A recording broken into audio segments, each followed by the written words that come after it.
It's hard to be a farmer in South Africa. It's hard to just be white in South Africa. Does that mean you think the term white genocide is appropriate? It's like a slow war, a slow genocide that's keeping on. The white minority in South Africa feels under attack. I don't say apartheid was maybe the right thing, but there wasn't as much murder, there wasn't as much crime. In a nation scarred by a racist past, this sounds like the old regime spreading lies. I want to put categorically clear that we're not killing white people. We were hoping that we'll get what the white people took from us. It's like they playing games with us. This is the myth of a white genocide and the failure of post-apartheid South Africa. It's a pretty amazing landscape, isn't it? Yeah, it is. Beautiful. It's very beautiful. And you've always lived here? Yes, all of us were staying in these mountains. Yeah. Then we were chased by whites to settle down there. Yeah. On a hillside in Limpopo province, in South Africa's far north, a tranquil setting that hides so much history and pain. What were the stories you were told about being pushed off the land? It was not negotiable. You were told, they were actually instructed, and those who resisted, they perished there. So you were supposed to comply. It is the legacy of apartheid.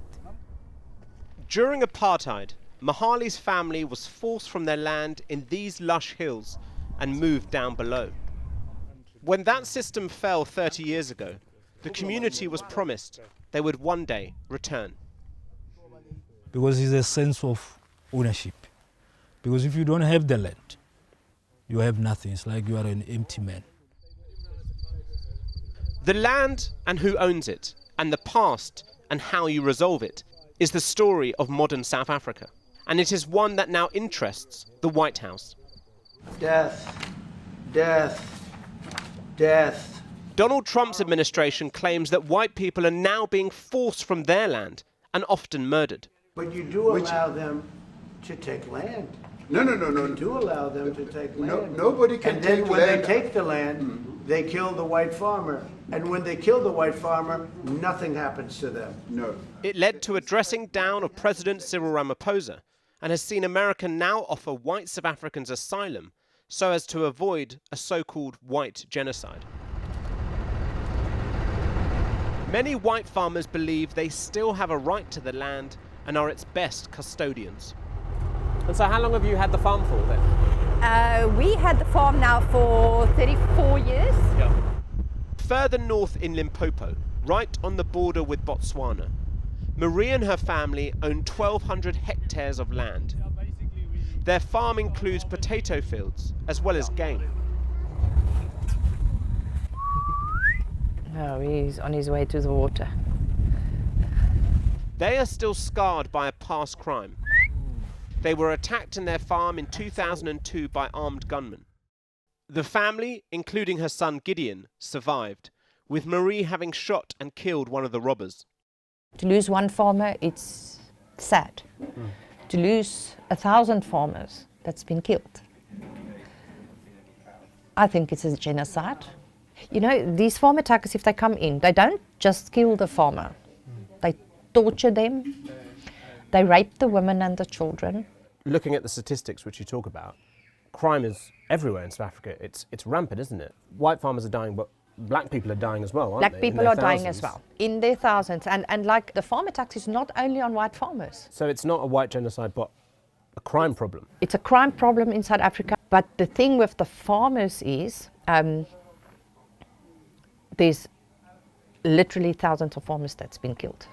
Do you think that is a long-term consequence of apartheid? Or do you think now we're in an age where the government, the ANC, hasn't done enough? Apartheid it's an excuse.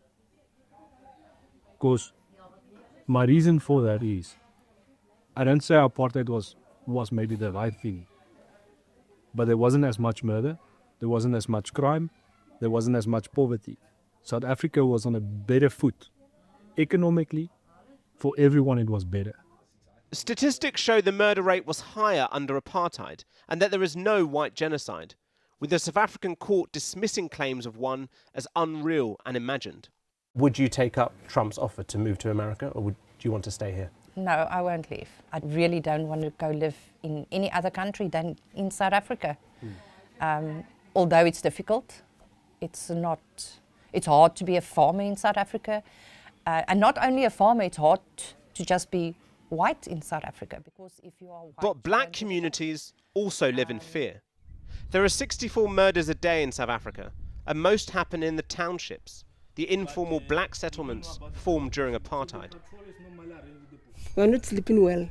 Some, they come and break your windows or your doors, enter, rape you, doing many things. Mahali, who we met earlier on the hilltop, is sitting down with his neighbourhood watch patrol group.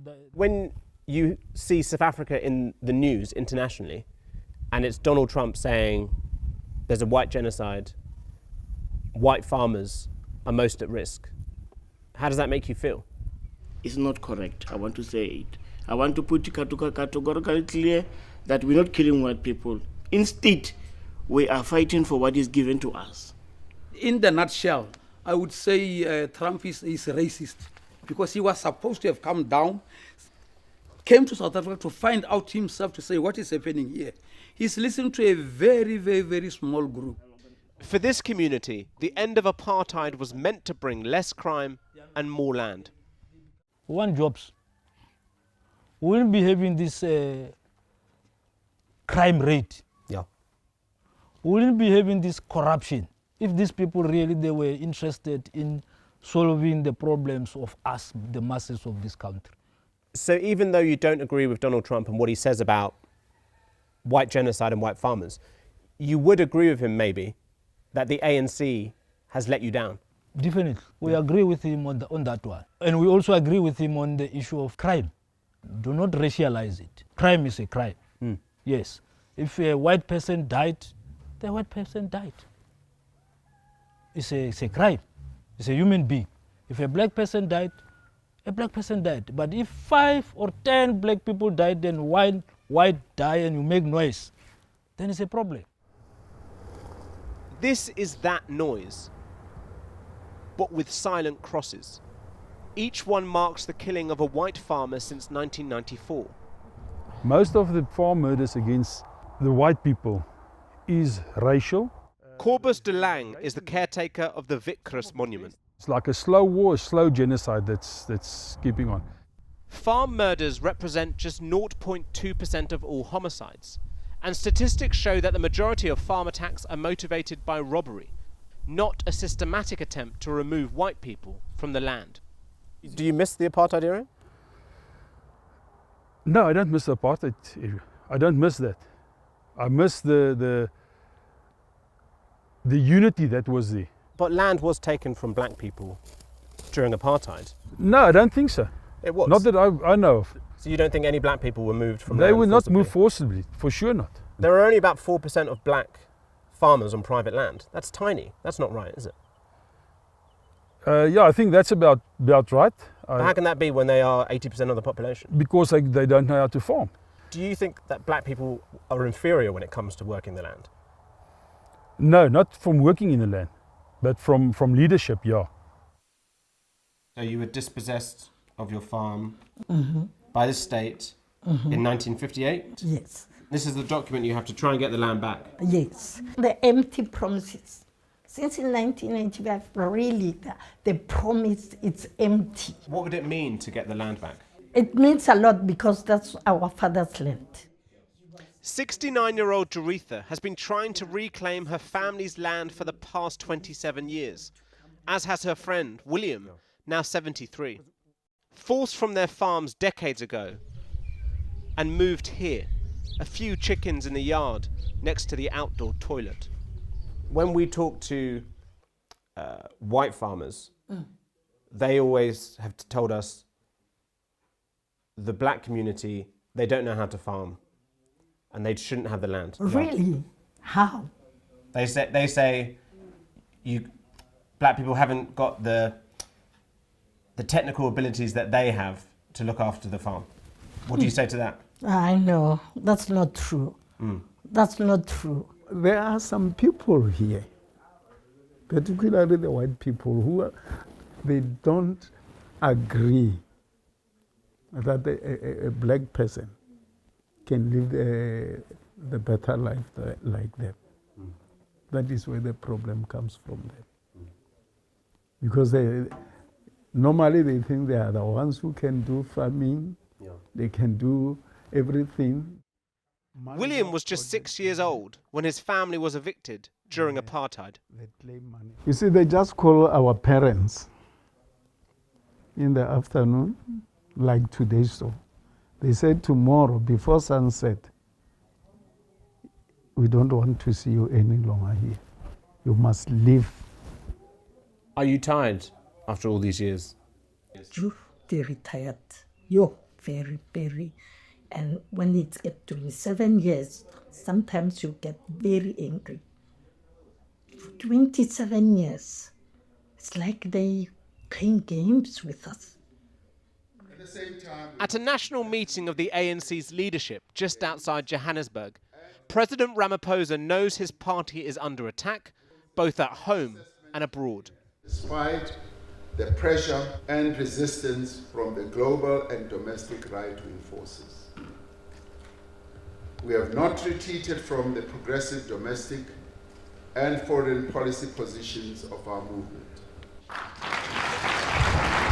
I'm from Channel 4 News in the UK. Are you free for a minute just to talk to me? No. Quickly. Are you sure? Ramaphosa had been speaking just as Trump hit South Africa with a 30% tariff rate. Can we just, is it possible just to ask a quick question? No. About what? Do you admit that there has been a failure from the ANC over the last 30 years? And part of that failure allows Donald Trump to criticize you and slap on tariffs? No.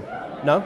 No. Donald Trump is slapping tariffs on everyone. But he's come against you very strongly. Hold on.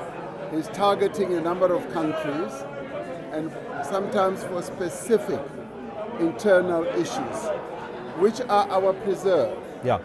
Like what happens in the United States is the preserve of the United States people. So we deal with our challenges as he deals with his. Sorry, sir. No, sorry. A president in a hurry, in a nation where far too many feel change is painfully slow.